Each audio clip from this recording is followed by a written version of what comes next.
नमस्कार, मैं हूं मोनिका और आप देख रहे हैं वॉइस नेशन। वक्त तो चला है उत्तर प्रदेश की तमाम अहम खबरों का। खबर लखीमपुर खीरी से है, जहां पर पुलिस अधीक्षक और जिलाधिकारी ने कोर्ट परिसर का सुरक्षा व्यवस्था का निरीक्षण करते हुए सुरक्षा में तैनात पुलिस कर्मियों को आवश्यक दिशा निर्देश दिए हैं। जिलाधिकारी महेंद्र बहादुर सिंह व पुलिस अधीक्षक खीरी गणेश प्रसाद शाह द्वारा जनपद लखीमपुर खीरी के कोर्ट परिसर में सुरक्षा व्यवस्थाओं का निरीक्षण किया गया। सुरक्षा व्यवस्था में तैनात कर्मियों को दिशा निर्देश दिए गए। कोर्ट परिसर में आने वाले व्यक्तियों की गेट पर ही चेकिंग की जाएगी। इसके अलावा स्कैनर से बैग व अन्य सामान चेक करने के पश्चात ही कोर्ट परिसर में प्रवेश दिया जाएगा। संदिग्ध व्यक्तियों से पूछताछ करने के संबंध में पुलिसकर्मियों को निर्देशित किया गया है। साथ ही कोर्ट के अंदर व बाहर लगे उपकरणों को चेक किया गया और पुलिसकर्मियों को कोर्ट के बाहर खड़े वाहनों को भी चेक करने के संबंध में दिशा निर्देश दिए गए। बढ़ते हैं अगली खबर की ओर। खबर सिद्धार्थनगर से है, जहां पर मोदी सरकार के 9 साल के पूरे होने के उपलक्ष्य में भाजपा के प्रदेश से अध्यक्ष भूपेंद्र चौधरी आज सिद्धार्थनगर पहुंचे, जहां पर उन्होंने मोदी सरकार के 9 साल के कार्यकाल को स्वर्णिम काल बताया। भाजपा प्रदेश अध्यक्ष भूपेंद्र सिंह चौधरी ने सिद्धार्थनगर जिला मुख्यालय पर आयोजित प्रबुद्ध सम्मेलन में प्रबुद्ध जनों से मुलाकात की और इटावा विधानसभा में आयोजित कार्यकर्ता टिफिन बैठक में शामिल हुए। विधानसभा इटावा में आयोजित कार्यकर्ता टिफिन बैठक में पहुंचे प्रदेश अध्यक्ष का पूर्व शिक्षा मंत्री सतीश द्विवेदी सहित कार्यकर्ताओं ने जोरदार स्वागत किया।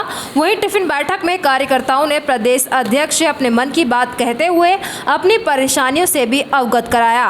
वहीं प्रदेश अध्यक्ष ने कहा कि प्रधानमंत्री नरेंद्र मोदी के 9 साल पूरे होने पर अब तक कल्याण योजनाओं को जो जन जन तक पहुंची हैं, उनसे लोगों को अवगत कराने के लिए इस तरह के कार्यक्रम किए जा रहे हैं। उन्होंने कहा कि मोदी सरकार का 9 वर्ष का ये कार्यकाल भारत के इतिहास में स्वर्णिम काल है। उन्होंने कहा कि गरीब, किसान, मजदूर, हर वर्ग का सरकार ने ख्याल रखा है। मंत्री आदरणीय श्री नरेंद्र मोदी जी के 9 वर्ष शासन के 9 वर्ष पूरा होने के उपलक्ष्य में भारतीय जनता पार्टी ने एक व्यापक जनसंपर्क का कार्यक्रम तय किया है, जो कार्यक्रम 30 मई से शुरू होकर 30 जून तक चलेगा। हम लोग अपनी सरकार का पूरा रिपोर्ट कार्ड लेकर अपने कार्यकर्ताओं के माध्यम से जन जन तक जाएंगे। हम लोगों ने, हमारी पार्टी ने अलग अलग कार्यक्रम तय किए हैं। हमने इसी जनसंपर्क अभियान के परिप्रेक्ष्य में सभी विधानसभाओं में वरिष्ठ कार्यकर्ताओं के साथ टिफ़िन बैठक की योजना हम लोगों ने बनाई है। हम लोग उसे पूरा कर रहे हैं। आज इटवा विधानसभा की जनपद सिद्धार्थनगर की टिफ़िन बैठक थी।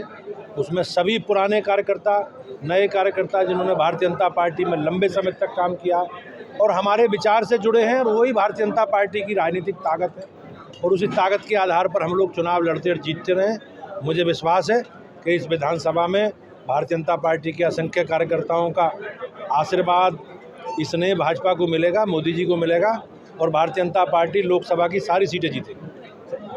बढ़ते हैं अगली खबर की ओर। खबर आजमगढ़ से है, जहां पर सपा एमएलए की आज वीडियो कॉन्फ्रेंस के जरिए कोर्ट में पेशी हुई है। आजमगढ़ के फूलपुर पवाई से सपा विधायक रमाकांत यादव की आज आजमगढ़ कोर्ट में वर्चुअल पेशी हुई। वर्चुअल पेशी के दौरान रमाकांत यादव ने कहा कि हमारी सुविधाएं बंद कर दी गई हैं, जबकि मैं बीमार रहता हूं, इसलिए मुझे खाने के लिए ड्राई फ्रूट्स, पीने के लिए मिनरल वाटर और मेरे इलाज के लिए एक डॉक्टर की व्यवस्था मेरे निजी खर्च पर की जाए। इन बातों पर न्यायालय ने उनको सुना और पेशी की अगली तिथि 22 जून लगाई गई है। वहीं लखनऊ कोर्ट में पेशी के दौरान संजीव महेश्वरी उर्फ जीवा की हत्या के बाद आजमगढ़ न्यायालय में भी पुलिस के कड़े बंदोबस्त किए गए। कड़ी सुरक्षा में कैदियों को पेशी के लिए लाया जा रहा है। जहानागंज के मामले में पेशी थी, सिविल जज सीनियर डिवीजन के न्यायालय में पेशी थी। क्या मांग किया? वीडियो कॉन्फ्रेंसिंग हुई, मुझसे बात हुई। उन्होंने बताया कि पहले हमने क्लेम किया था कि हमें क्या क्या सुविधाएं हमारी ख़त्म कर दी गई हैं और उस संबंध में दरख्वास्त भी दिया था उन्होंने कि हमको ड्राई फ्रूट दिया जाए, हमारे स्वास्थ्य के लिए अनिवार्य है क्योंकि हम बीमार रहते हैं। दूसरी बात उन्होंने कहा कि हमें पानी, जो वैसेलरी का पानी हम पीते थे, सामान्य पानी देने लगे, जिससे हमारी किडनी प्रभावित हो रही है। तीसरी बात उन्होंने ये भी कहा कि हमारे घर के किसी आदमी से हमसे वार्तालाप पहले होती थी, अब बंद कर दिया इन्होंने, जबकि नियमानुकूल जेल से ही इनको बात करा देनी चाहिए थी, अब बंद कर दिए हैं। सभी अभियुक्तों की होती रहती है, हमारे लिए बंद हो गया है। और इन्होंने कहा कि एक डॉक्टर हैं राहुल कुमार जी, जो हमारे दांत की बराबर का इलाज करते रहे हैं, उन्होंने ही दांत हमारा निकाला। लेकिन जब दांत निकालने के बाद दांत लगाने की बात आई तो फिर वो उनकी एंट्री बंद कर दी लोगों ने। तो इस तरह उस स्तर का भोजन भी नहीं मिलता जैसा रोगी को चाहिए। तो एक तरह से ये रोगी हैं, वहाँ अब भोग रहे हैं इस तरह। तो कम से कम इतनी सुविधाएं हमारे खर्च पर दे दी जाए, उनका यही कहना है। बढ़ते हैं अगली खबर की ओर। खबर आजमगढ़ से, जहां पर जनपद स्तर पर चयनित 171 एएनएम कार्यकर्ताओं को सांसद व प्रभारी डीएम ने संयुक्त रूप से नियुक्ति पत्र वितरित किए। मुख्यमंत्री योगी आदित्यनाथ द्वारा लोक भवन लखनऊ में आयोजित कार्यक्रम में निष्पक्ष एवं पारदर्शी चयन प्रक्रिया के अंतर्गत उत्तर प्रदेश अधीनस्थ सेवा चयन आयोग द्वारा 75 जनपदों के लिए चयनित 7182 एएनएम स्वास्थ्य कार्यकर्ताओं के लिए नियुक्ति पत्र वितरित किया गया, जिसका संजीव प्रसारण कलेक्ट्रेट सभागार आजमगढ़ में किया गया। इसी क्रम में जनपद स्तर पर चयनित 171 एएनएम स्वास्थ्य कार्यकर्ताओं को सांसद आजमगढ़ दिनेश लाल यादव, प्रभारी जिलाधिकारी, मुख्य विकास अधिकारी, अपर निदेशक व मुख्य चिकित्साधिकारी द्वारा संयुक्त रूप से नियुक्ति पत्र वितरित किए गए। वहीं सांसद ने जनपद में नव चयनित समस्त एएनएम स्वास्थ्य कार्यकर्ताओं को बधाई दी और कहा कि आप जहां भी कार्य करें वहां पूरी निष्ठा एवं ईमानदारी के साथ बिना भेदभाव के लोगों को स्वास्थ्य सुविधाओं का लाभ दिलाएं। प्रभारी जिलाधिकारी ने चयनित समस्त एएनएम स्वास्थ्य कार्यकर्ताओं के उज्जवल भविष्य की कामना करते हुए कहा कि आप सबका उत्तरदायित्व है कि स्वास्थ्य विभाग द्वारा जो भी संचालित योजनाएं हैं उसका 100% लाभ पात्र लाभार्थियों को दिलाया जाए। एएनएम की जो भर्ती हुई है उसमें उनका नियुक्ति पत्र दिया गया।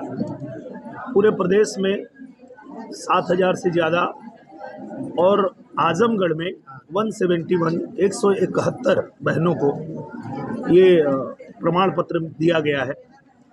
ये कहीं न कहीं प्रधानमंत्री नरेंद्र मोदी जी की जो योजनाएं हैं, कल्याणकारी योजनाएं हैं, जो गरीबों तक पहुंचनी चाहिए, उसमें बहुत मददगार साबित होगा।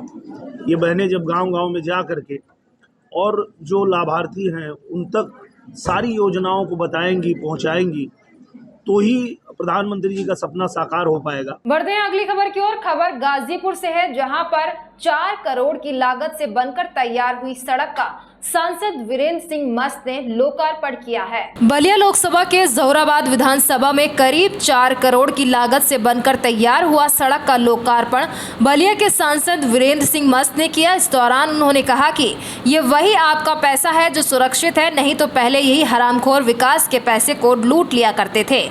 उन्होंने कहा कि इसको बनाने में मेरे बाप के घर का पैसा नहीं लगा है, बल्कि ये आप लोगों का पैसा है, क्योंकि अब आपका पैसा देश में सुरक्षित है और बलिया में भी सुरक्षित है। इसी सुरक्षा के चलते अब विकास तेजी से हो रहा है। और जो लोग बात करते हैं कि मोदी को हराना है, तो हम तो ताल ठोक कर कहते हैं कि यही हरामखोर देश का खजाना लूट लिया करते हैं। जाति की राजनीति करने वाले लोग न जाति के होते हैं और न समाज के होते हैं और न समाज के होते हैं, बल्कि वे सिर्फ अपनी चिंता करते हैं। जाति और जमात और समाज को धोखा देने का काम करते हैं।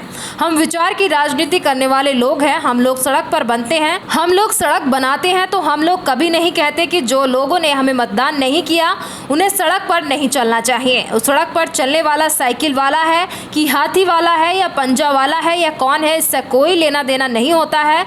सिर्फ सड़क ही नहीं, हम जहां भी विकास करते हैं, चाहे वह रेलवे अस्पताल हो या फिर कोई ऐसी जगह जहां विकास किया है, लेकिन कभी भी किसी दूसरी पार्टी के लोगों को उस पर चढ़ने से या जाने से नहीं रोकते टोकते।